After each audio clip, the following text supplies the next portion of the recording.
the delegates and I wish all the delegates and visitors tonight a happy new year. And we'll commence with item 1, please. Apologies. I've had several apologies. I've had an apology from Melanie Cruz, Mike Shakespeare, and Trish Jones. If anybody has any other apologies to offer. Hello, I think there's apologies from Alex Shao from BCU UCU. Alex? Alex Shao. Okay. Anyone else? Okay. Anyone else? Any further apologies? He says he's waiting. Ooh. Oh, okay. There are no further apologies. Now, is that the invited speaker waiting to get into the meeting? He's waiting, is he? Yeah. It had the details. I don't see anybody waiting at the moment. Oh dear.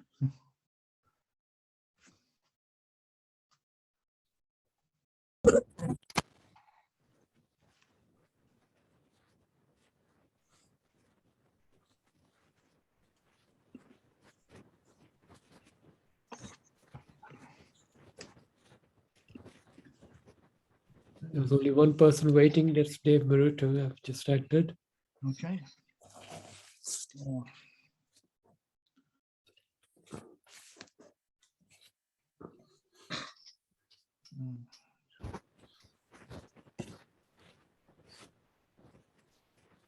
I'll just comment on as well. So there's another person.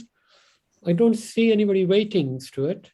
Yeah, he sent me a message, the BTUC executive meeting. He might have got the numbers confused. No, he's gone to the wrong meeting. Gone to the wrong meeting, yeah. But I've just sent him the correct numbers now. Okay. Okay, that's good. Okay. In that case, then, item 2.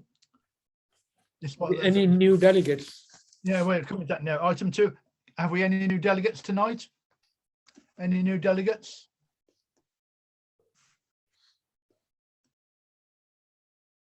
Is that Joseph Baker? Joseph? If you can yeah, sorry, I was trying to raise my hand. Yeah, hi. So I'm from Uni Birmingham UCU. So.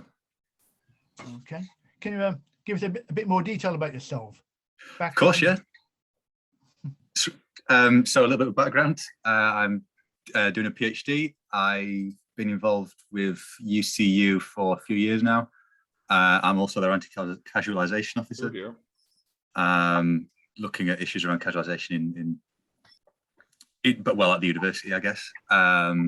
Particularly interested in working with like the Unison branch on campus, and but yeah, that's the background about me. Is that okay? Okay. We can all give Joseph Baker a big round of applause, please, to welcome him in to the Birmingham Trades Union Council. Okay. Okay, brother, you're most welcome to join us. Any other new delegates tonight?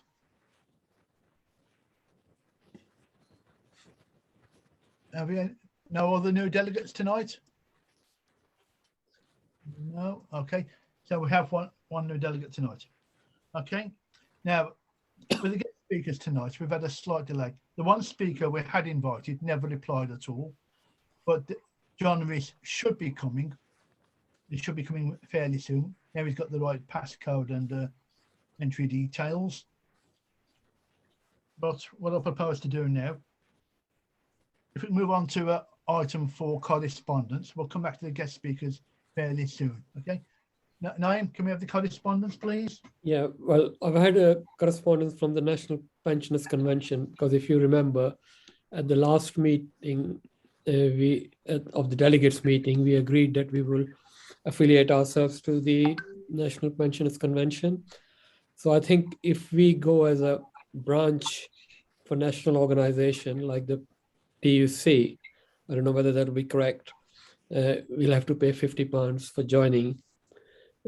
So I'll investigate this further, because we actually also nominated Mary Wilkins to be our delegate to the National Pension Convention. She had put a resolution on the triple lock on pensions at our previous delegates meeting as well.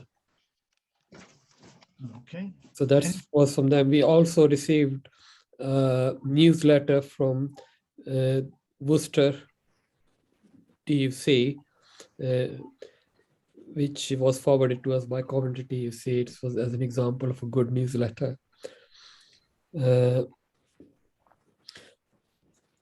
I've also received correspondence from Khaja Suleiman regarding the press conference that is being held at the Central Mosque tomorrow, 3 p.m., where he's invited the press and also members of various community organizations, including trade unions and the Birmingham Trades Council, to attend to discuss the immigration bill that's going through on citizenship at the moment through the Houses of the Parliament.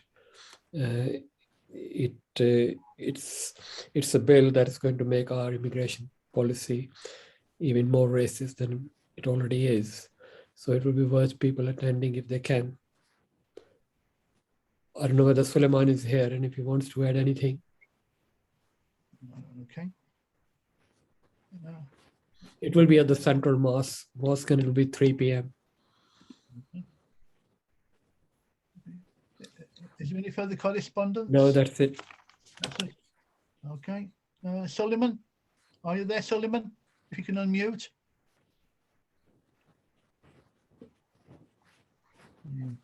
Maybe he's not there. Not there. Okay, no reply. All right. Okay. I think the Birmingham Trades Council should consider sending certainly the anti-racist officer and also somebody from the executive to attend. Yeah, definitely. Yeah. Well, I will be there myself tomorrow anyway. Okay. Now, have we any questions on the correspondence? No. Okay. Has John Rees turned up yet? I haven't seen him turn up. Oh dear. No. Perhaps Stuart should ring him. Yeah. Perhaps what is the case is that he has been sent an invite link for the wrong meeting. So if anyone has John Rees's contact details, make sure. Well, I think that's what Stuart was doing. He's got the contact details. Yeah.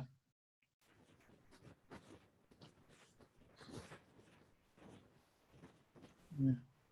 It's a bit embarrassing because the other speaker we had invited never replied at all, despite 2 or 3 emails going out to the person. So we've only got the one speaker tonight. Sorry, Okay. sorry, Ian. I was just going to ask that wasn't Vicky Blake, was it? Yeah. Yeah, Yeah, I mean, I wonder if there's a few of the UCU comrades here. I don't know if anyone else would be prepared to give an update on the ongoing disputes in UCU instead of Vicky Blake, as she's not here. But I guess we could do that in the workplace reports if that's easy. Yeah, Well, I think while we're waiting for John Rees, maybe they can give a report if they want to. yeah, okay. We'll do that now then, please. Okay, is there anyone prepared to speak on the UCU in place of Vicky Blake?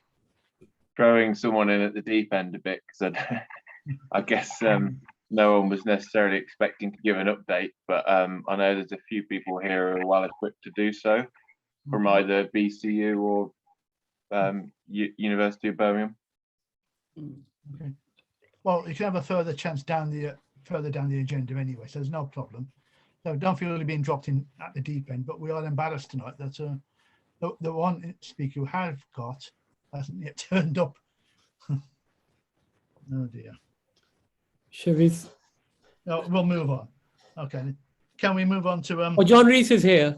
Is he now? Oh, good. Yeah. Oh, good. There we are. We have John Rees. Okay.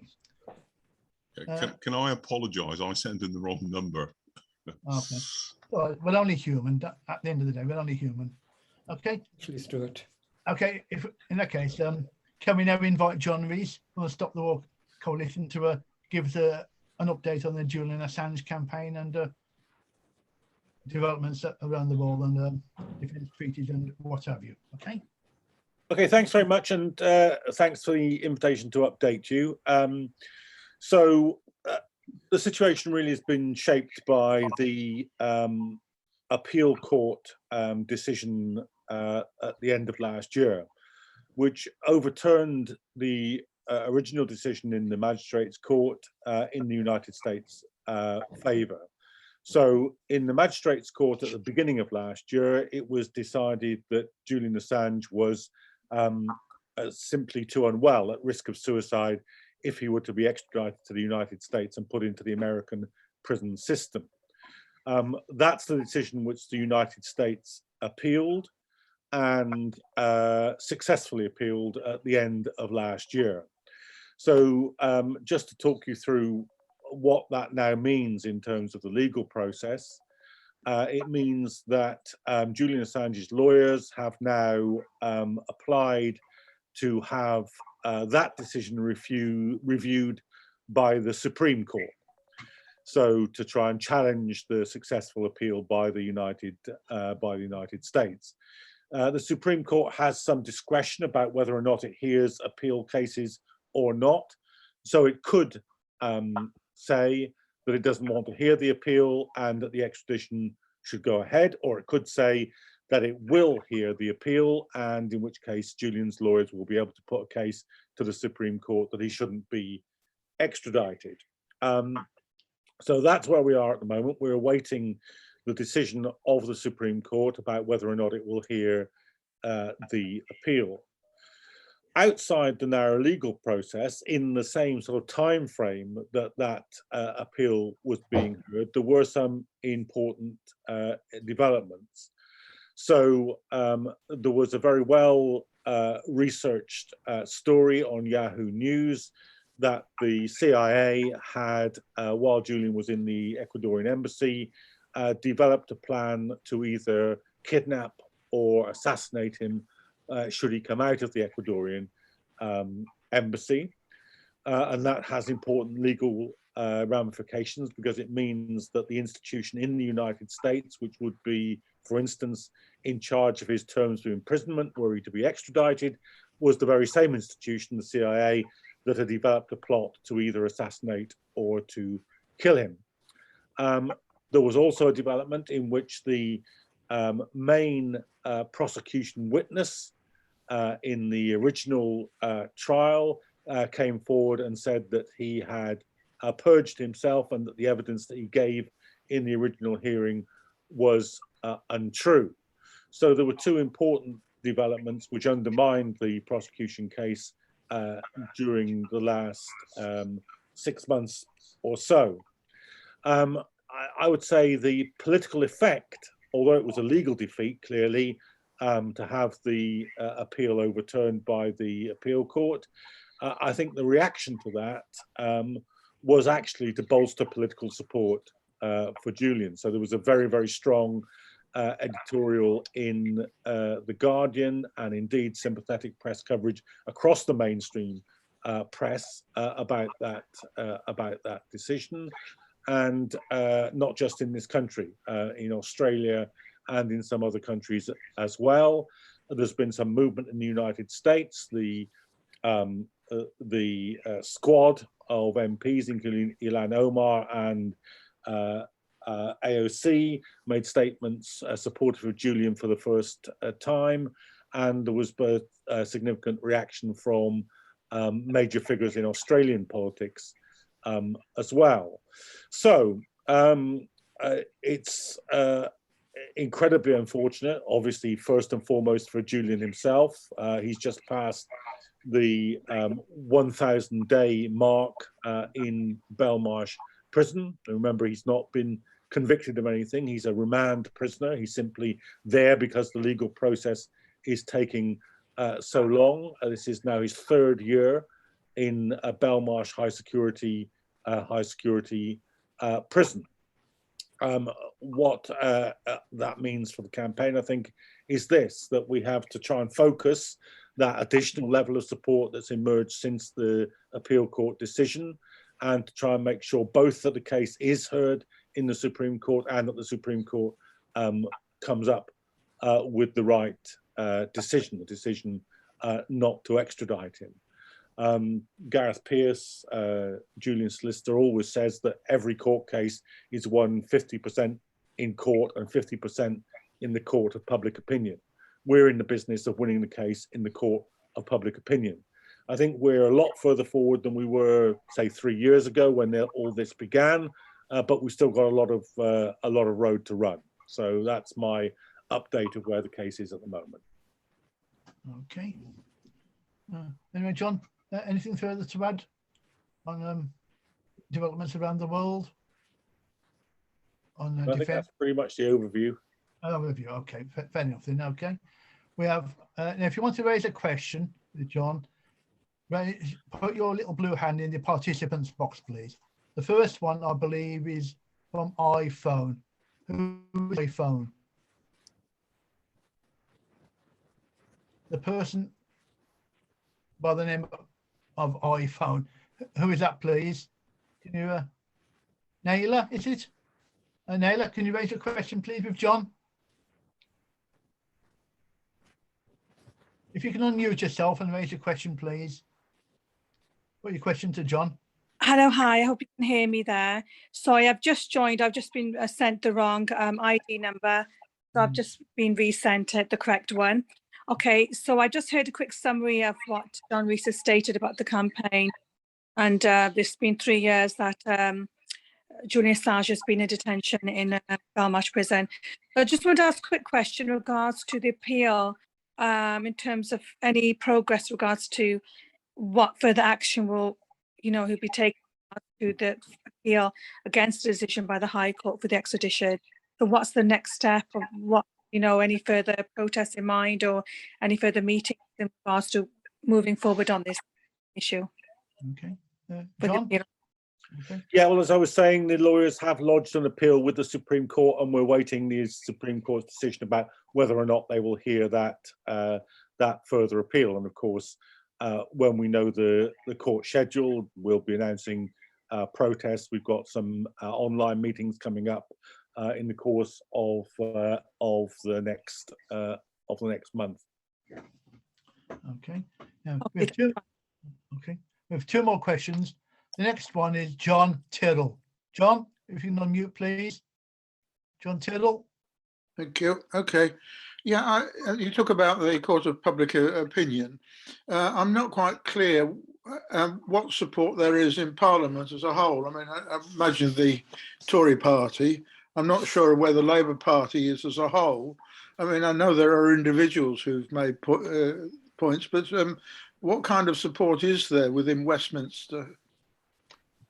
Okay, well, there's support from the campaign group of MPs: Richard Bergin, Jeremy John, Zara Sultana, and the whole of the left of the campaign group, really. As you can imagine, Keir Starmer was Director of Public Prosecutions at the time when the Swedish case was taking place, and he was instrumental in making sure that that Swedish case, or the department, was responsible under his leadership of making sure that case was dragged on for as long as possible. And he's made statements hostile to Julian, so I don't think you can expect too much there. The Scottish National Party supports Julian. There have been Plaid Cymru MPs to support Julian. Carolyn Lucas and Jenny Jones have both made statements supporting Julian. So there is cross-party support. David Davis is the only Tory MP who has supported Julian. So there is cross-party support, but obviously not from the majority of the Tory party and not from the leadership of the Labour Party. Okay. Is Stuart Richardson. Stuart? Yeah, given that this is a very overtly political prosecution, in that he has caused embarrassment to the military and political establishment of America by exposing war crimes, i.e. shooting down civilians in Iraq. Do you see any sort of parallels really with this proposal in the nationality bill that people of ethnic minority origins can be stripped of their citizenship and deported for, you know, very unspecified reasons, i.e. that they would be political opponents or political inconveniences for the ruling establishment? It does create a sort of momentum of intolerance and repression of political journalistic freedom that I think that's why the campaign is so important. Okay, John? Yes, well, clearly the Assange campaign is part of a spectrum of massively illiberal and repressive legislation which the government is trying to put through. And that includes the new police bill, the new version of the Official Secrets Act, the material that's coming out from the Spy Cops inquiry, and the kind of legislation that Stuart's mentioned. So I think an unbiased observer looking at Priti Patel will conclude that she is one of the most illiberal and repressively minded Home Secretaries that we've ever had, and the bar is high. So yes, I think the Assange campaign is part of that. It's a part of a process of trying to make the business of free speech and of freedom to organise much more limited than it is at the moment. Okay. Well, we've got no further questions. So can we take the opportunity to for everyone to unmute themselves and give John a big round of applause, please. One, for contributing tonight and answering the questions the way that he has done. Okay. Big round Thanks very much. Thanks for your time, comrades. Good luck. Thank you. Anyway, John, you're quite welcome to stay for the rest of the meeting if you wish, anyway. On my way, I'm afraid. Okay. Sadly, okay, but thank you anyway. Okay, take care. Sadly, Vicky Blake, who had been invited, never replied to the emails that we put out, so therefore we only had the one speaker tonight. Now, the next item on the agenda is item 6. There's no item 5. There's a miscount on the agenda, but don't worry, everyone's human. Minutes of the Trade Union Delegates meeting for December. Now, you've all had copies each at home. Now, you've all had a chance to read them. So first of all, I will take matters of accuracy, okay? Matters of accuracy pertaining to the minutes of the December delegates meeting.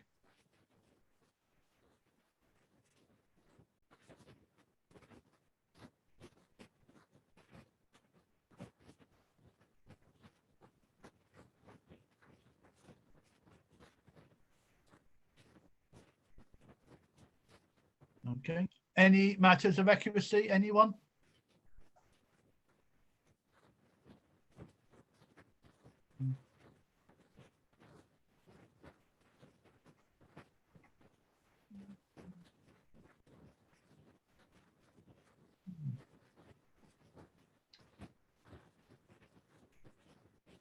Do I take that as a no then?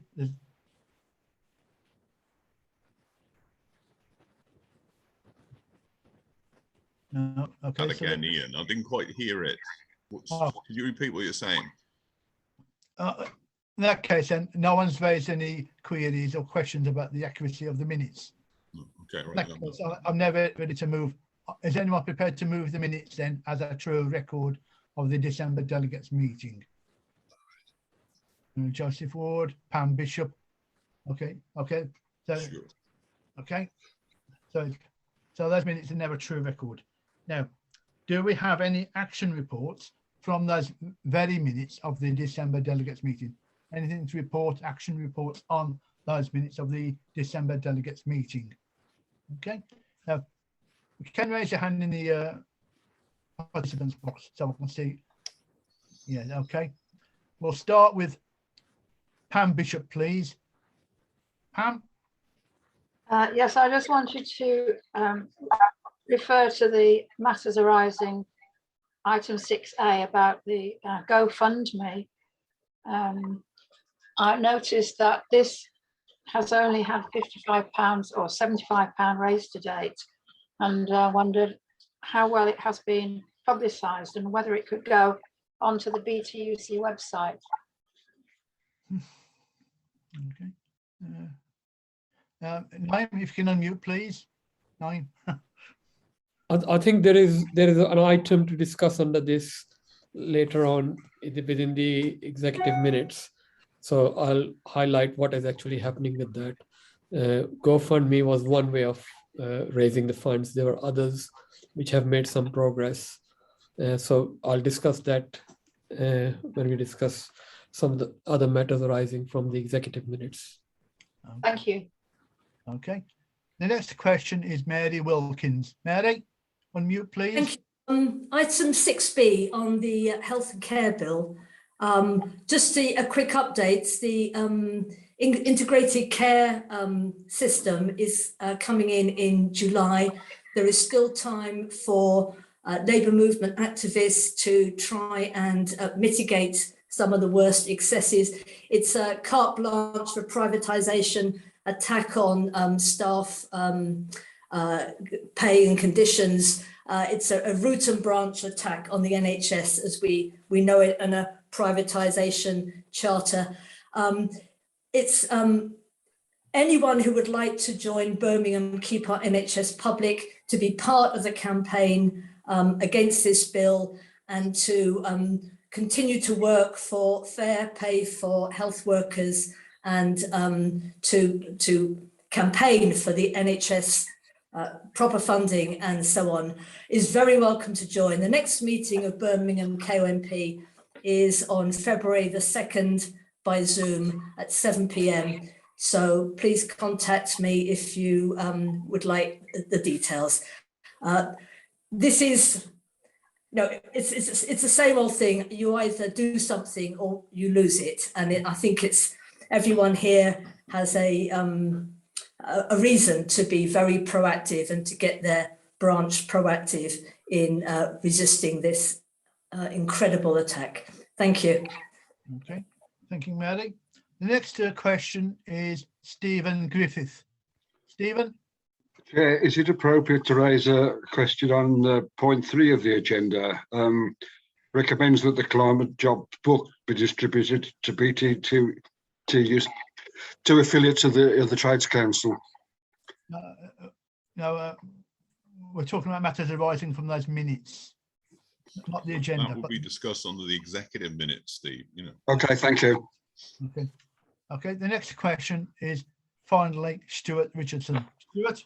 Yeah. I just wanted to indicate that we did agree to organise a suggestion from a NEU delegate, Andy North, a protest on Kill the Bill, and we held it at 5 o'clock to 6 o'clock on a quite dark night, the 8th of December, but it was surprisingly good. About 60 people there. What was good was that we had a lot of young people from Extinction Rebellion, from the Acorn Group, as well as a sort of layer of local trade unionists. As far as I know, it's not been finalised yet, but the police bill involves very serious implications for trade union activity. The police can seize banners, various material to limit your ability to protest. And we've had a very feeble, unfortunately, opposition from the leadership of the Labour Party. And the Guardian was so agitated about this, they actually wrote an editorial imploring the Labour Party leadership to oppose it. So presumably this will go through, and it will be quite dangerous for direct action and various protests in the next period. But it's very important that we did something, and we did organise quite a good protest on the night. Okay, thank you, Stuart. No further. Chair, I have a second matter arising, please. Okay, I'll be generous. Mary, I'll be generous. I don't know where the generosity is. Item 11, Chair. The last meeting unanimously voted to donate to the University and College Union Strike Fund and suggested a donation of £200. I can't find any mention of this in the exec minutes. So could you tell us, please, what the donation amount was fixed at and whether the money has been transferred to the strike fund? Thank you. Okay, Naeem? I think it's the treasurer, isn't it? Yeah. Well, is the treasurer here tonight? Yeah, I am. Sorry. Yeah, thanks, Mary. The money hasn't gone through yet, but obviously I've been away. So as soon as I've been catching up with things, so as soon as I'm caught up with that, I'll send it straight on. Mary, you can rely on that. And could you tell us how much was agreed? Was it £200 or a different amount? I was not present at the previous meeting. I'd have to check the minutes. It's in the minutes, £200, you know. Oh, there we go. That's fine then, £200. So it is. That was suggested, but I don't know if it was accepted by the exec. I think it was, unless I'm mistaken. There was no dispute about the exec. No dispute, yeah. Great, thank you very much. Okay. Right. No further matters. No further matters rising or action reports from those minutes of the delegates meeting. We will now move on. Now, again, we've had the executive meeting. I'll now take action reports only, please. Okay, can I start up with some of the items on that executive report? First of all, on the issue that Pam had already raised in terms of the Salt Lake Gate, we have got a working group that has been looking at organizing events around the Salt Lake Gate. We were proposing to do something on the 10th of February, but because of the adverse conditions with the pandemic, it is I tried to book several venues, but nobody would take the bookings for the 10th of February. And therefore, at the last working group meeting, we decided we'll postpone the event till the May Day, which is the 1st of May. And we are now looking to book venues for that. The Banner Theatre Group is actually going to do a presentation on that as well. And the GoFundMe was primarily to make sure that Banner has enough resources to actually do some justice to recording the events of Salt Lake Gate in terms of the implication for the trade union movement in Birmingham as a whole, but nationally as well. So that fund was set up, and GoFundMe was just one part of it. We are also writing to trade union branches and other organizations to contribute. I mean, already we've had some successes. We've had monies received from RMT, from Unite, and some individuals as well. So I think we are looking to have, if all the checks come in, we are probably looking at the moment of about £600-700. Birmingham Trades Council also discussed this at its executive meeting, and that's part of the minutes. It agreed that we will put to the delegates meeting, which is what I want to do now, that the Birmingham Trades Council donates £300 to support the 50th anniversary of Salt Lake Gate. It's primarily going to go towards funding what materials Banner needs and resources Banner needs to actually produce a presentation on this that can be used both on the website and as a live event as well. So I think, can I propose that we agree to the £300 that was discussed at the executive meeting, but the executive decided that it needs to go to the delegates meeting for the amount concerned. Okay. Can we take a vote on that now? One moment. Yes, there is a proposal for £300 for the. Well, you need a secondary, you know. I know that. Thank you for reminding me. There is a proposal for £300 to be put to the delegates. Do we have a seconder? Stuart Richardson, thank you. Well, I think Pam Bishop is also seconding it. And also Pam Bishop, yes. Okay, thank you. Now, Chair, can I ask if I'm a delegate for tonight? no, you're With voting? no. Well, No. you No, are you a delegate from the NEU? Well, it's gone to the NEU in Birmingham. The form's been returned, and last I heard from the NEU, they'd filled it in appropriately. So I've not heard whether it's gone through. Well, I haven't received a form yet. Okay, thank you. Okay. Now, the proposal has been seconded. Now, is anyone? Robert Harper want to say something? Yes, I can see him now. Yes, I'm flicking between the screens here. So yes, Robert Harper, would you like to say something? Thank you, President.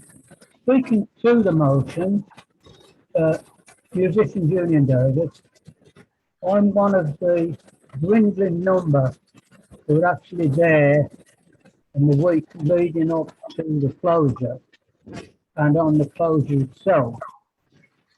And I'd be interested to know if the proposal that's before us seems to exclude any suggestion of meeting at Saltergate on the day. I haven't been able to attend meetings. I've been not very well just recently, but it seems to me that there should be at least an attempt to meet at Saltergate, because there is now an area off the island at the start of the Heartland Spine Road where we could easily assemble without blocking any traffic or anything like that, and make the point that 50 years ago, the gates of that cultural coach were closed by working people and turned over a government decision. I'm also a member of the Clarion Singers who were present on the 40th anniversary when Arthur Scargill came down. There's no mention in the report about whether Arthur's been invited or his health. I don't even know if he's still alive. But I think to move the whole lot to the May date without any recognition of the day itself would be incorrect. And if that is the intention of this motion, I don't know where it's come from, because it's not detailed in the executive minutes. But that would be a very sad day for the Birmingham Trades Council, who were the initiators of calling the workers out on that day, right across Birmingham, stopping the traffic and closing the gates, when only factories in the locality on the week leading up to the closure had been sending workers down there to assist the pitmen in their fight against that nickel being kept out. Thank you. Ian, can I come back on this? You can, yes, you can. Okay, I mean, first of all, I think what we are proposing here is just the amount of donations that are needed. Okay, we are not excluding anything. We actually did try to arrange an event on the 10th of February, and that's what I was explaining. We tried to book the venue so that we can actually have a protest march from an appropriate place around Saltley Gate to a hall in Elm Rock, right, which would not be too far from Saltley Gate itself. And then, but that venue refused us because of the conditions of the pandemic as it stands today. Okay, so that was the problem. The second question on the Arthur Scargill has been invited, or originally was invited for the 10th of February, because we were planning to actually do everything on the 10th of February, but circumstances are preventing us from doing it. There is still nothing stopping us from doing something on the 10th of February. Okay, but what we are saying is that on May Day itself, we should be in a better position to do a much bigger event, because the pandemic would not be in the same status and it will be in much better weather conditions anyway. So I think that's the idea around the May Day thing. The 40th anniversary, I think, was on the May Day. So I think that's the idea behind it. And in fact, we were, until just the last meeting of the group, we were planning all out to do something on the 10th of February. But when venues, I mean, I even tried the Unite new offices, and they were very restrictive as well. And in fact, they were not sure that on the 10th of February itself, they can allow you to do anything because of the conditions as they stand. I think that covers it. Okay. Now, is anyone prepared to speak against the proposal? But please, delegates only, please. Delegates only. Any delegate prepared to speak against the proposal?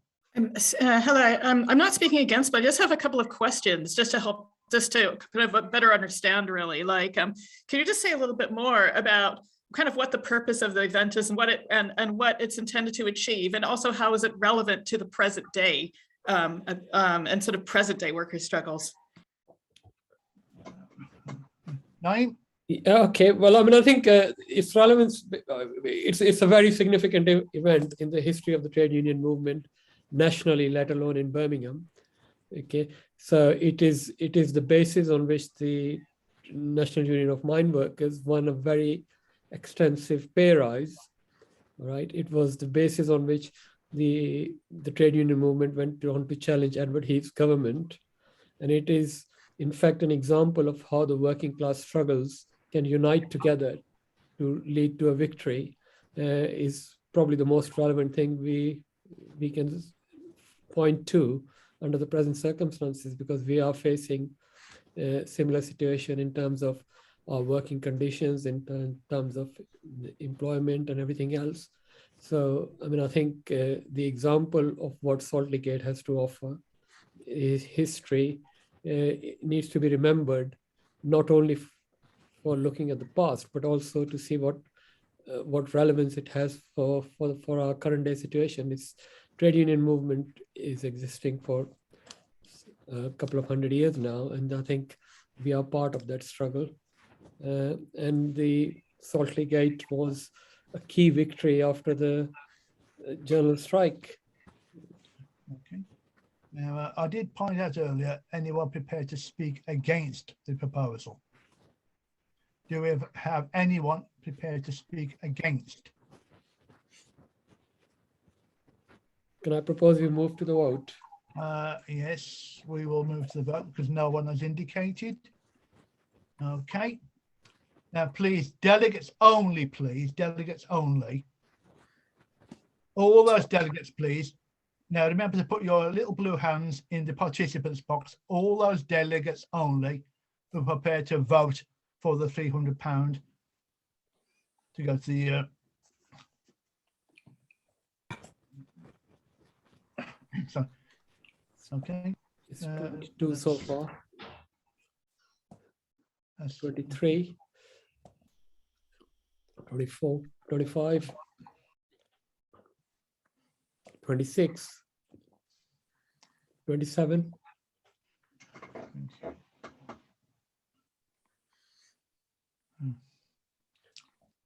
28, 28, 29, 29. 31. I think Paul Burkett indicated support as well. Oh no, yeah. Okay, that's Paul as well. Okay, that's 30, 31. 31. Unless there's anybody else, other people can see. Okay. I'm counting the electronic votes. That's. Is it 31 on the electronic name? Yeah. Okay, 32 with Paul Burkett then. Thank you. Okay, that's fair enough. That's, okay, if you can take all those hands off, please. That's 32. Now, and again, once those hands have been removed,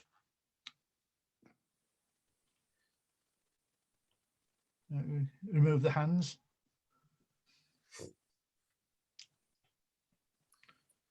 You're able to remove the hand now? Yeah. Okay. Just give me a shout if you want help. Yeah, done. Okay. there's still one hand on the box there. Somebody just put the hand up again after I loaded it. Okay. Right then. No. Okay. Oh, why does he keep doing it? Because I had my hand up to speak on Saltygate and you won't recognise the people who are speaking. I was at Saltygate. Well, I think we are now taking votes. Can you check it afterwards? I think maybe we can take a few comments on the event after the vote, perhaps, because there are a few votes. Yeah. Okay. Now, please, delegates only, please. All those who are prepared to vote against the £300 donation.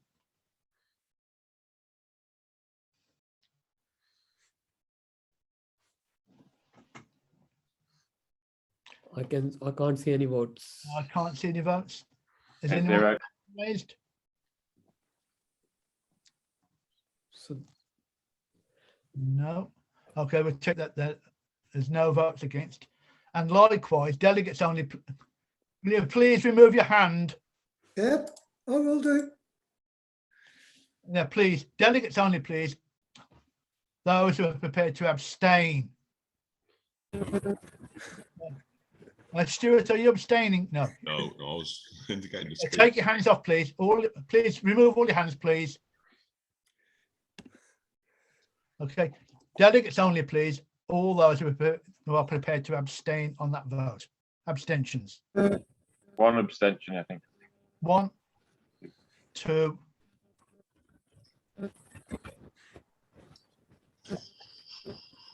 Okay. Safely say that's 2 abstentions. Yeah. The motion's carried then. Okay, thank you. I think somebody wants to speak on this before we move on subject. Is that John O? John O, I think. I agree with Robert and Charlie. I was at Saltygate in the day and we didn't look around for a hall to hold a meeting in. We just turned up. I was at the Transport and General Workers Union. It was a tremendous day, really tremendous. And we can do something on the day. Just turn up and stand with the banners as close to Saltygate as we can get. We can do anything we like the rest of the year, but that day in itself is very, very important to the trade unions of Birmingham and the way we come out in support of the miners at Saltygate. We should do something on the day. Yeah, I think Saltygate. Yeah, can I just come back on that? I think, John, I agree with you. I think we should do something on the 10th of February, but what we've got to recognize is it would be limited as to what we will be able to do. We will do that, but we would also do something further on in the year, which will be more impressive and more effective in terms of sending our message across. So yes, we can actually have a rally with few speakers and things. And in fact, we had invited Arthur Scargill to come and do that. And we might still go ahead with that. Okay. Now I'll make the final comment, please. Final comment, John Tittle. John? Yeah, well, let me just tell you that Arthur Scargill will be speaking in Birmingham on the 10th of February. And the meeting will be at the Priory Rooms in Bull Street. I mean, he made it clear to me that he would be coming to Birmingham on that date, whatever anyone else, he, along with Ricky Tomlinson, would be, well, they said they'd be at Saltygate if necessary. I mean, along with that, we know about the situation with COVID, obviously, and the situation with booking the Priory Rooms understands that if there's a need at the time to change it, it can be changed. I'm just sorry we couldn't have that debate. I tried to have that debate at the meeting, but it didn't happen. So we had to go ahead and do this ourselves, and that's the situation. So that will be happening, and it'll be 11 o'clock on Tuesday. In fact, I'd already invited speakers on the basis of being asked to do that. So, it was a bit embarrassing to be told that the thing's going to change when I tried to report that back. Okay. Didn't I say, Ian, that we could have an outdoor rally at Saltygate in the evening? Stuart, that's a final comment. We do need to move on. Are there any further action reports from the minutes of the executive meeting? Any further action reports? I think Yeah. Steve Griffith had one that was. Okay, Steve. Okay. I'm flicking between the screens as well. So Steve Griffith. No apologies. I didn't take my hand down. I was going to comment on the 3 miners' strikes, but this is inappropriate to talk about that this moment. You mentioned the climate book, Steve. Sorry, referring to that, I just wanted to know how it was being distributed, and not just in a sort of post office sort of say, how we can use the booklet to build Trades Council's profile. On the very important question that it does raise, especially as we have lost the struggle to retain jobs in terms of the GK and Melrose thing in Erdington. Thanks. Yeah, can I report on the climate jobs book? Yeah, you can, yes. All right. Yeah, the executive, as you see by the minutes, discussed the climate jobs book, following on from an impressive speech from Suzanne at the last Trades Council. And it was agreed to follow the lead of Walsall TUC, who are buying a number of books and then distributing it to affiliates and encouraging them to get copies to circulate them to their activists. So I have sent off for 20 copies at a cost of £70, and there was a £6.74 postage charge, but I should get those fairly soon, and I can arrange with the officers to get them sent out to our affiliates with a covering letter saying encourage people to have meetings and discussions and order the book yourself. So I think that's I want to come back on the Boris Must Go, Ian, but I think that's what we've decided to do on the climate book.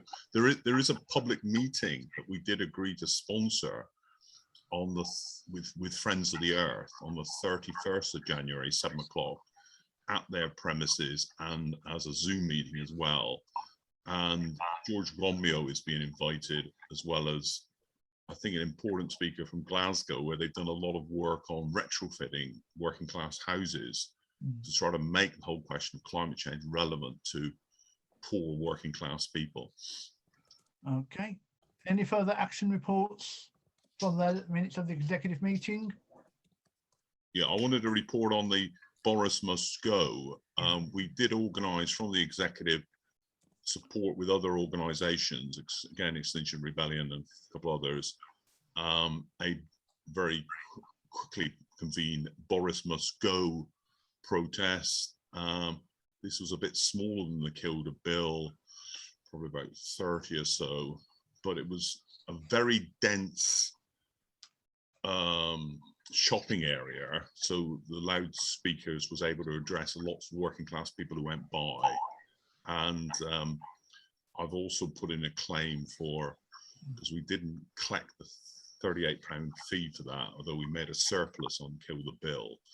But that was, I think, possibly going to repeat it in the next period, in which Boris gets into even bigger crises, that having rallies to say Boris Must Go is very relevant, and the Trades Council definitely should be involved in that.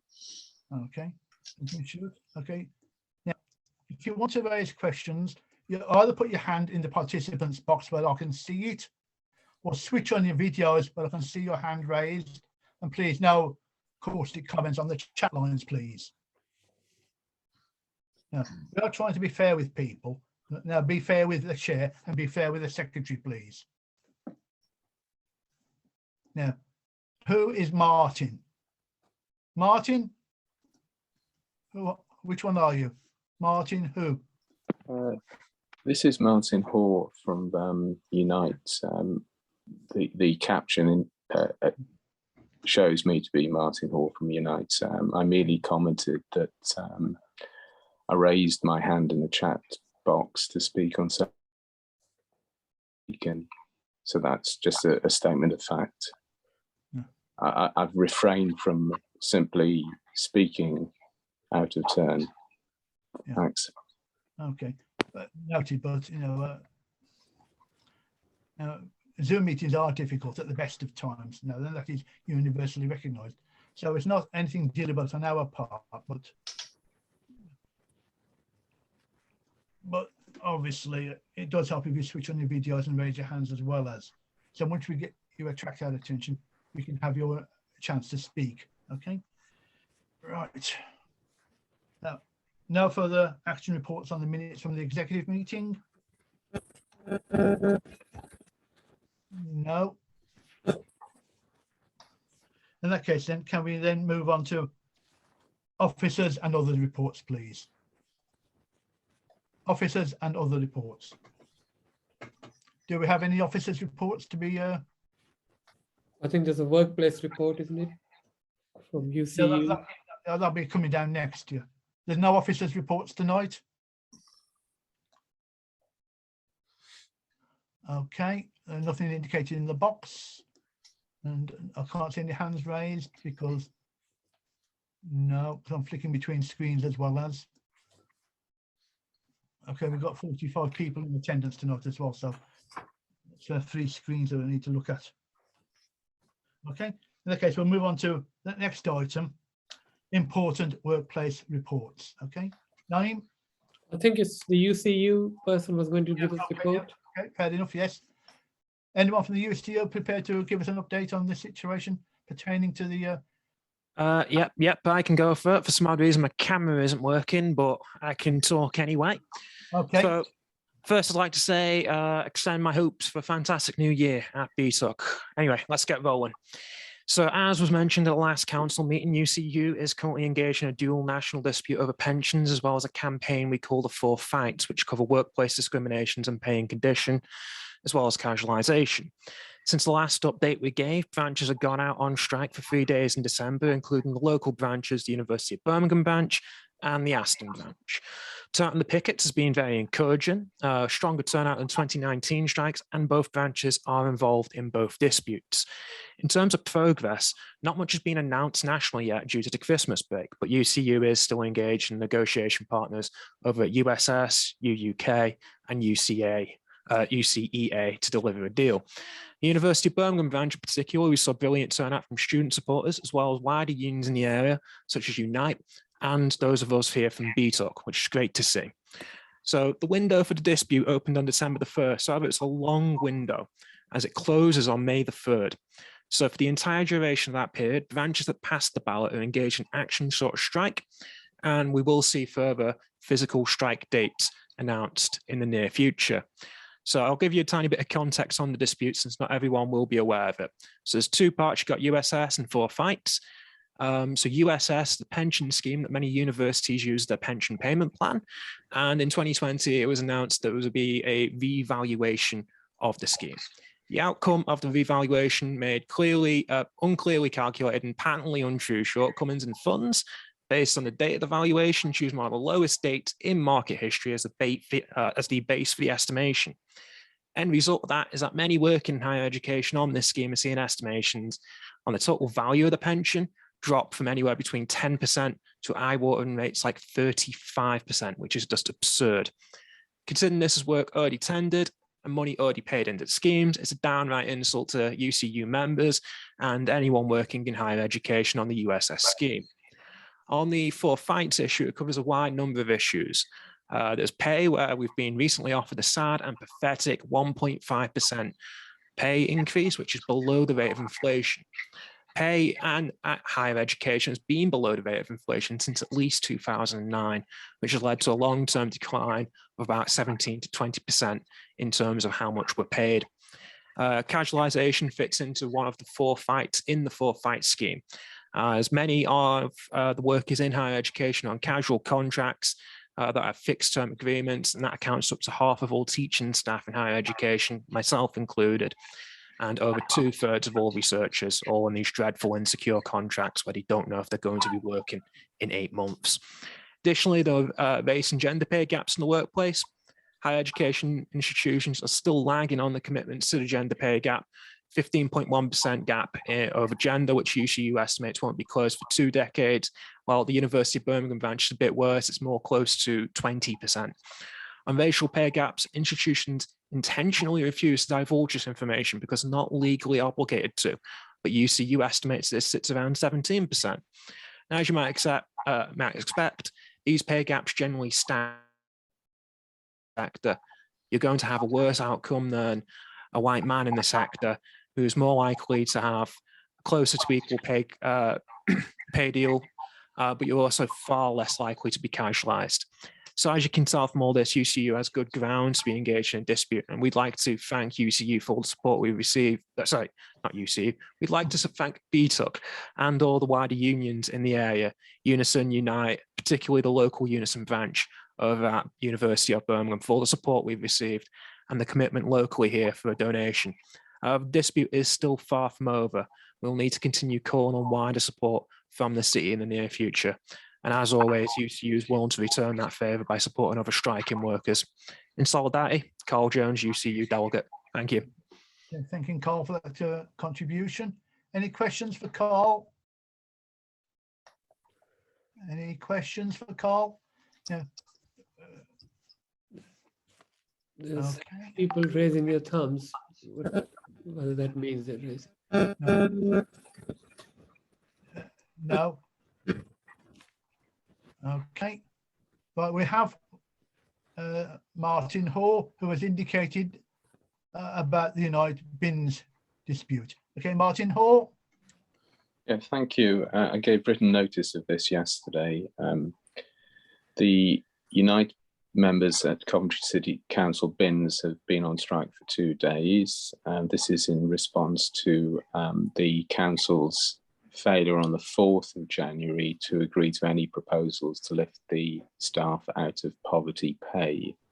So to put this in context, we have members who've been working for that particular employer for more than 30 years on £22,000. The proposal was to lift our members out of those poverty wages. We're familiar with this sort of dispute. We've had it locally in Birmingham, where the council is able to waste large amounts of money, but unwilling to pay essential staff living wages. The union has today announced a series of further strikes, and they will be setting up a strike fund shortly. So my proposal for today is limited to sending a message of solidarity to our members in Coventry. And when more information is available about matters such as financial support, that we distribute that to our affiliates. That's all on this report. Thank you. Okay. Well, thanking Martin. But Martin, before we go, I will say, if you give me the appropriate details, I will send a message of support from the Birmingham TUC to our counterparts in Coventry. If you can do that, I will do that tomorrow morning. Okay. That'll be a message of support to them. Okay. Okay, I'll do that. Thank you. Right. Thank you. Right. Now, have we any other? Pete Bloomer has got his hand up. Pete Bloomer. Yes. I just wanted to follow on from what Martin was saying, and yeah, I was wondering if we could try and get a delegation over to the picket line in Coventry. I think it's a very important strike, and it's very noticeable that bin workers all over the country are being targeted by councils. It's very strategically to support the bin workers in Coventry as well as Sandwell as well is very important. So I was just wondering, is there any chance that we could organise some lifts to try and get over to the picket line in Coventry? Okay. Well, it would help if we put that on the chat line and see how many volunteers you pick up tonight. Okay. Can I just mention then, in response to the last point, that there will be strike action on the 18th, 21st, 26th, 28th of January. On the I'll send this in writing, don't worry, but also there'll be strikes on the 2nd, 4th, 9th, 11th, 16th, 18th, 23rd and 25th of February.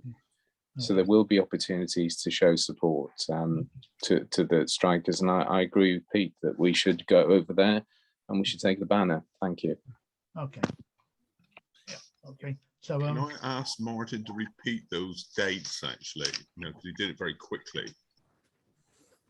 The 18th. Yeah, sorry, I January. did it very quickly because I don't want to monopolise the meeting, but it's important information, so I'll say it more slowly. So for this month, then we've got one on the 9th of January, the 11th of January, 16th, 18th, and 23rd. No, I beg your pardon, I'm reading the wrong dates. 18th of January, 21st of January, 26th, 28th of January. And then for February, we've got 2nd, 4th, 9th, 11th, 16th, 18th, 23rd, and 25th. And I will send the information to the officers of this body, but the easiest way of doing it is just to look at Unite West Midlands Twitter, and there's plenty of information about all of this, including the dates I've just read out. Yeah. Thank you. Okay. Now, in reply to Pete Bloomer, yes, if you're happy to put that detail on the BTUC website, yes, there will be volunteers. Yes, there will be a request for people from the Trades Council to join on various dates when they are able to do so.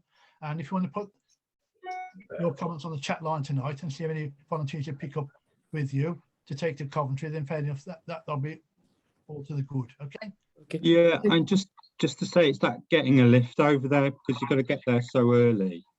Yeah. And if we can, get lifts with each other, that would be the key thing. I think somebody else has got his hand up. Daniel. Yeah. Yeah, thank you, Chair, and Naeem as well. Just very briefly, R&T members who are guards for cross country were involved in strike action across the country on the 24th and the 31st of December. It was solidly supported. Most of the trains were cancelled on those days, across country trains, and I expect that there'll be more industrial action to come as well. Okay. Okay, thank you, Daniel. Okay, so with Pete Bloomer, if you put those details again on BTUC website, yes, we'll see what volunteers we can attract and a chance of a pickup or pickups to take people to and from Coventry. Okay. Ian, can I suggest that we do try to get there on the 18th? That's the next day, 18th of January, and possibly at the end of the meeting, people could indicate to me. I'm happy to. I definitely get at least a couple of cars to do that. People indicate to me at the end and possibly send me by the chat their phone numbers. I'll arrange a couple of cars to go over there. Essentially, we meet something like outside Cars Lane Church. You have to be something like 7:30. We won't get there to the beginning of the picket, but if we meet about 7:30, we could get there about 8:30, which I think will be quite good in terms of having the banner and that. Yeah. So okay. hopefully that's not uncontroversial, that proposal. No, it won't be. And the banner will be available. Okay. So there's no problem there. The banner will be available. Okay. Now, do we have any other workplace reports?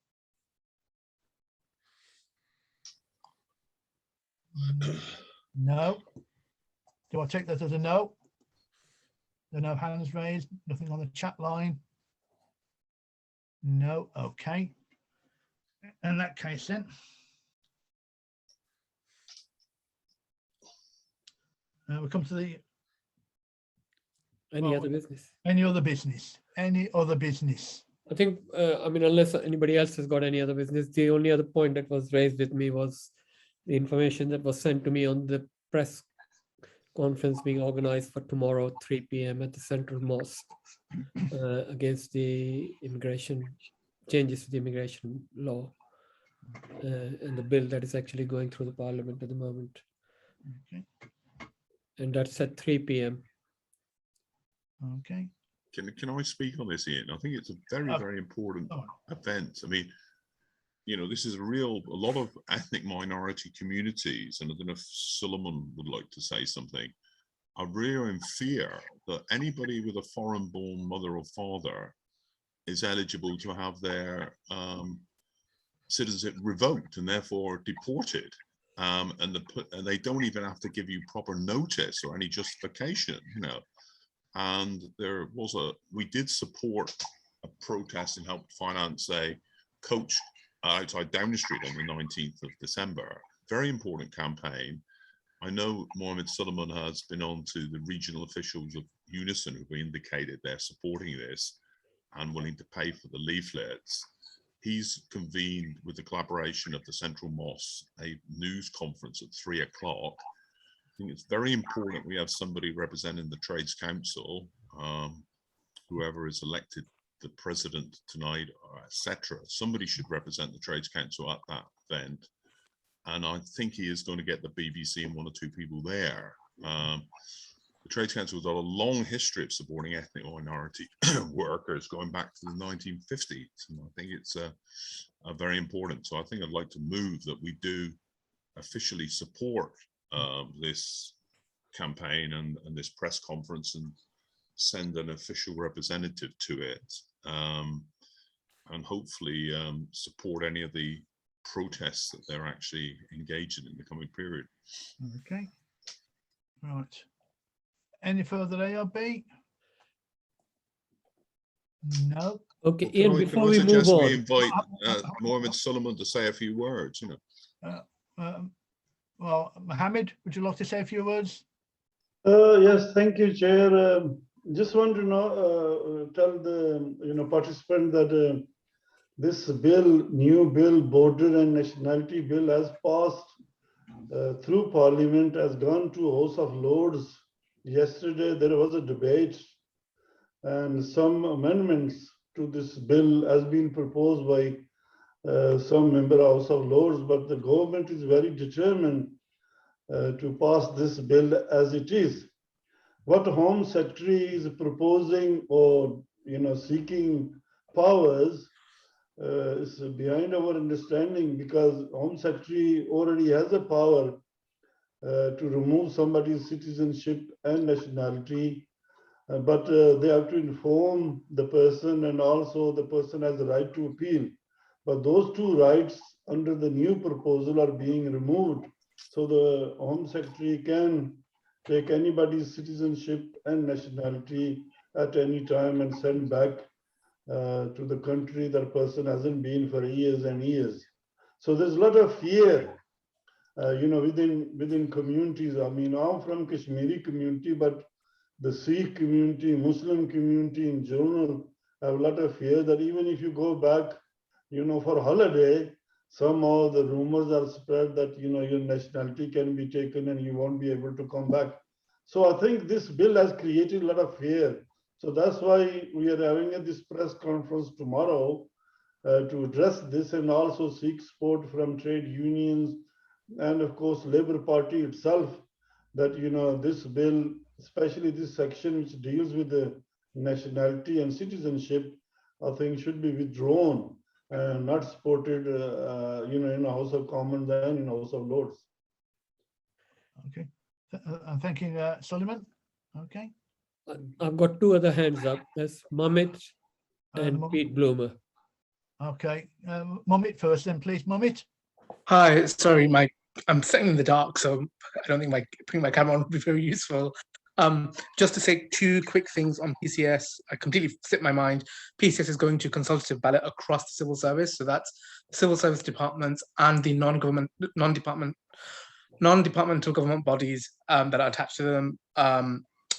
So they're going to go to consultative ballot, and hopefully, if we get the turnout that we need, we're going to go to a strike ballot. It's over pensions and pay. And PCS has this structure called town halls. The Birmingham Town Hall is going to be spoken at on the 8th of January, so anyone can attend really, but it's going to be on how the PCS is working with Care for Calais to put the legislation that can turn back migrant boats, sending that to judicial review. So I think I've tried to put that details in the group. I will share it again. And just to flag that I'm conscious that, all of these actions are great, but just aware that we are in the middle of an Omicron wave. So yeah, that's all really. Okay, thank you, Mamit. And finally, Pete Bloomer. Pete? Yeah, I just wanted to back up what's been said about this Nationality and Borders Bill. You know, certainly our branch has discussed it, Birmingham United Community, and we're really looking to be part of a campaign in Birmingham. And I was going to ask Stuart or someone, are we actually going to, you know, establish a Birmingham campaign so that all the branches and different groups of people can come together around it? Because I think it's a very important initiative to be seen to be opposing this bill. And, you know, is there actually a plan? I think that's the idea. Establishing a campain. That's what I think I'd like that's the idea of the press conference, and also we have actually drafted a draft leaflet that's been distributed around at the moment to bring as many groups together as possible, and we're seeking support from the wider community, from the trade unions. And I think we have actually written to, or Suleiman has written to some regional trade union officers as well to see whether we can get their support and any support from the unions. And I think perhaps if we start something, they should start affiliating to that organization. Yeah.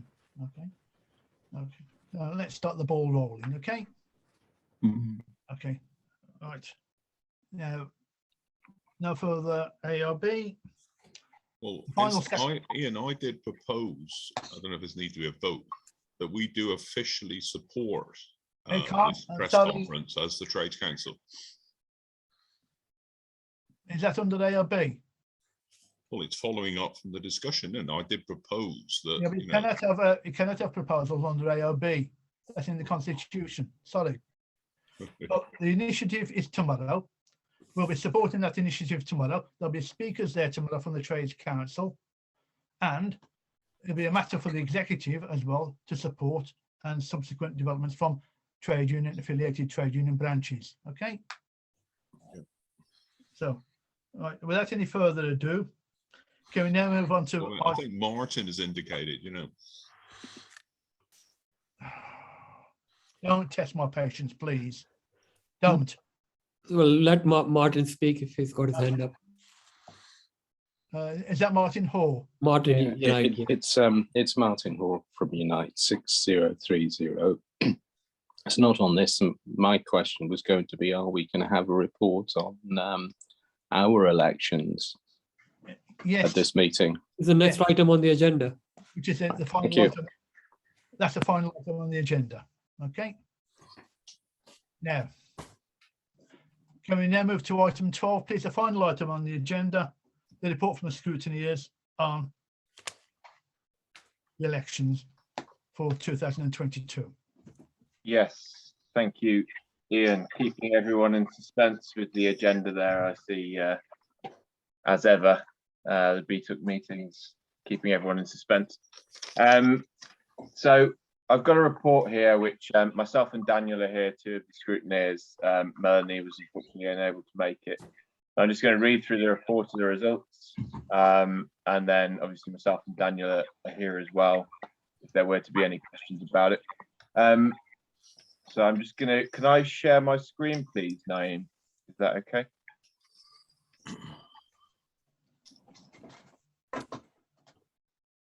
You should be able to share it now.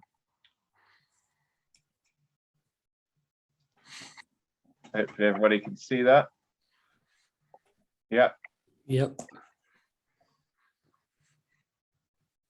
Okay, great. So as per the Constitution, at the November meeting of the Birmingham Trades Council, nominations were taken for officer and EC positions for 2022. 3 scrutineers were also elected at that meeting to oversee the election of any contested positions. As I just mentioned, that was myself, Daniel Kennedy, and Melanie Cruz. Considering both the context of the pandemic and the Constitution, the election process was subsequently agreed by the scrutineers in consultation with the 2021 Executive Committee and was communicated to delegates at the December 2021 Council meeting and also via email on the 14th of December. So overall, 64 delegates were eligible to vote in the ballot, which I know it was a slight increase on last year. We had 59 eligible delegates last year. The deadline for ballots to be returned via email or for delegates to notify the scrutineers of any extenuating circumstances was the end of the day on January 4th this week. And if there were any that had notified us of any issues, then those votes needed to be in by 7:30 at the beginning of this meeting. 49 ballots were received by the deadline, with 2 extenuating circumstances notified. One which was regarding delegate information was received late from the GMB, and the other one was around a payment issue from the NUJ, but ultimately that wasn't processed in time anyway, the delegates to be eligible. One of the ballots was for the EC was discounted because it included 11 votes over the stipulated 10 votes, which the ballot paper clarified that you needed to include no more than. All 3 of us, the scrutineers, met this afternoon to check the counts, ratify the results of the elections, and the below results were confirmed at that meeting. So 4 positions were, officer positions were elected and opposed. That was Vice President Carl Jones, Assistant Secretary Elio Demuccio, Treasurer Darcy Luke, and Qualities Officer David Maritu. Then for the contested positions, for President, we had 2 candidates. We had Ian Scott, a sitting President, obviously, and Martin Hoare, both from Unite. Ian Scott received 19 votes. Martin Hoare received 30 votes, so Martin Hoare is duly elected. For the Secretary position, we had Phil Child from Unite, and we had Diane Malik from Unite. Phil Child received 29 votes, Diane Malik received 20. For the so Phil Child was duly elected there. For the anti-racist officer position, we had Farheen Ahmed from Unite and Adriana Cara, the sitting anti-racist officer from the Bakers Union. Farheen Ahmed received 33 votes and Adriana Cara received 16, so Farheen Ahmed is duly elected. So that's the 3 contested officer positions and the uncontested positions. And then for the EC member positions, the total votes on these positions were as follows. There were 14 candidates that stood for these positions.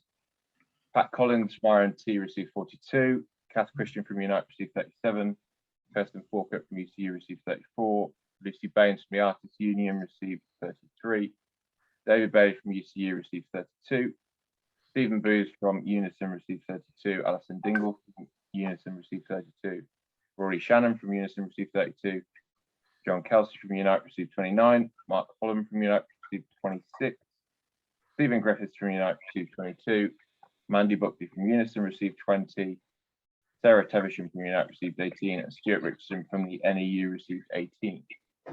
So obviously accounting for the quotas which pertain to these 10 EC member positions, the following delegates are elected to these positions: Kath Christian from Unite, Kirsten Falkert from UCU, Lucy Baines from the Artists Union, Pat Collins from the RMT, David Bailey from UCU, Stephen Booth from Unison, Alison Dingle from Unison, Rory Shannon from Unison, John Kelsey from Unite, and Mark Holland from Unite. So those were the counts that were ratified by the scrutineers this afternoon in the meeting. That's the report. Okay.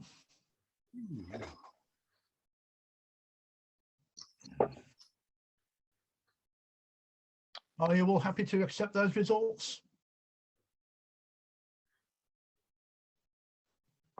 Well, I will record my disgust. After all the years of hard work that I've done to turn this Trades Council round, that's the thanks I've got, along with Naeem and Graham Fletcher and lastly Pete Duffy. I'm sorry. Goodbye, everyone.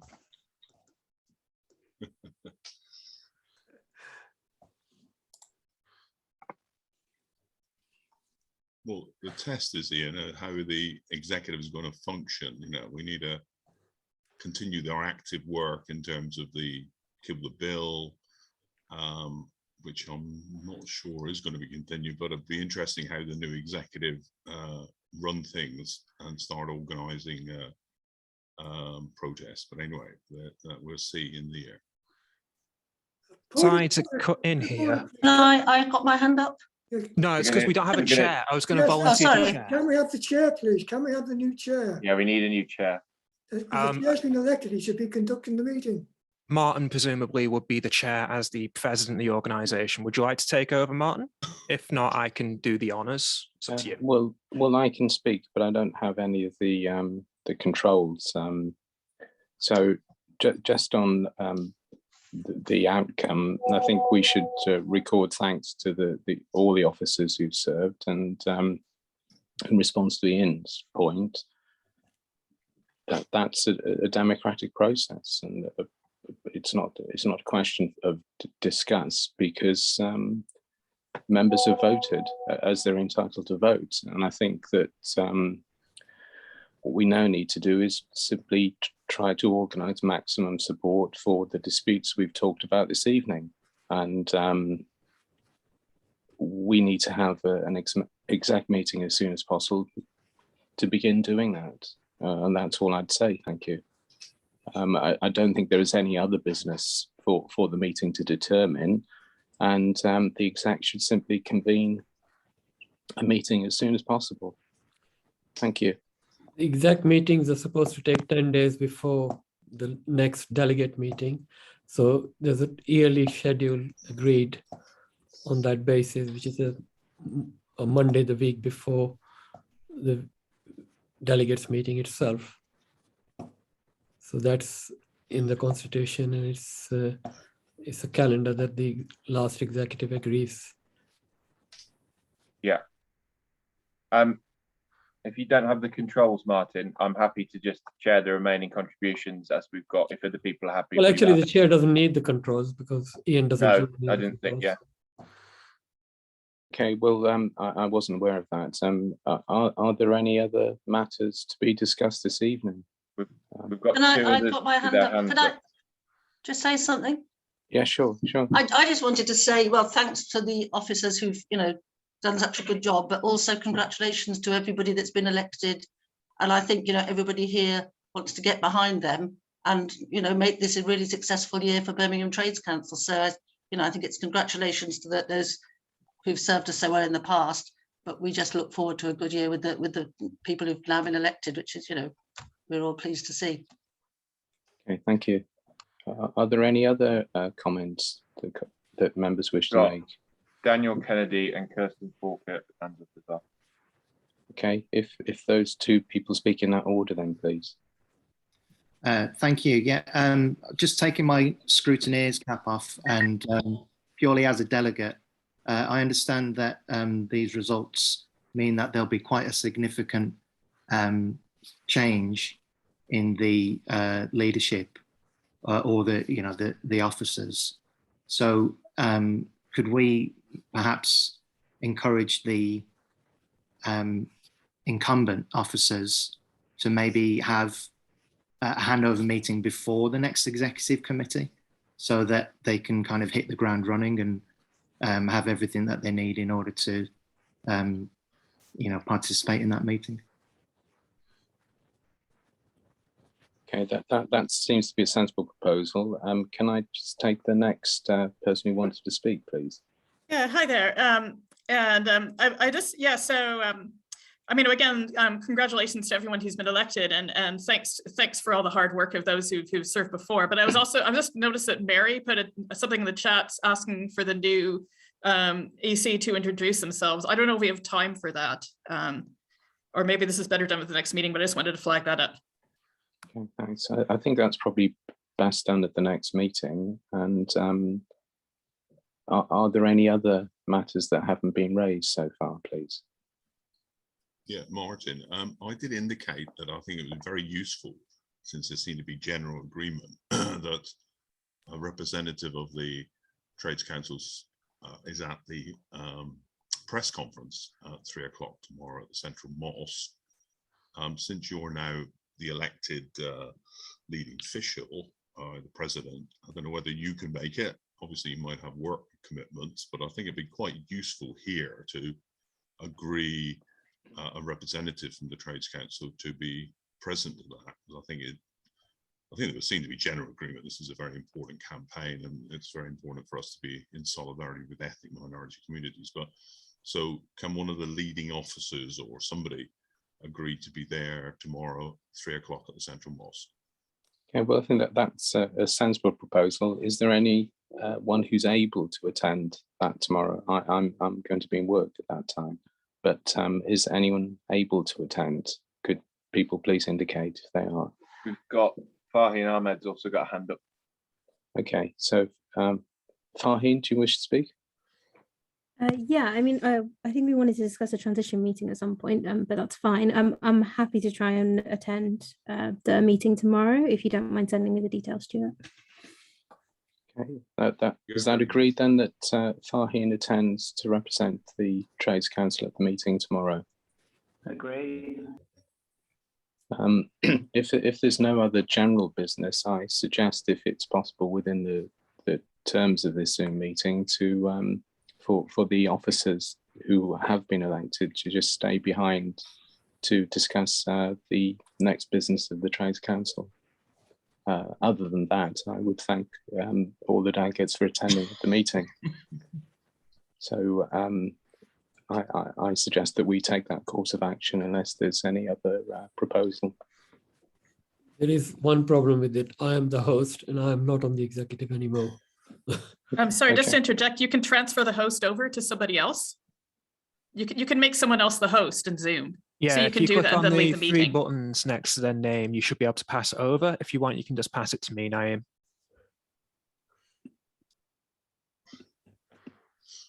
Naeem, do you want to respond to that point from Carl? I'm just looking to see whether I can find Carl. I'll continue talking, so you'll see a green square over my name. I'll be the one that's got the big green box. You are the host. Could you close the meeting down when you finish?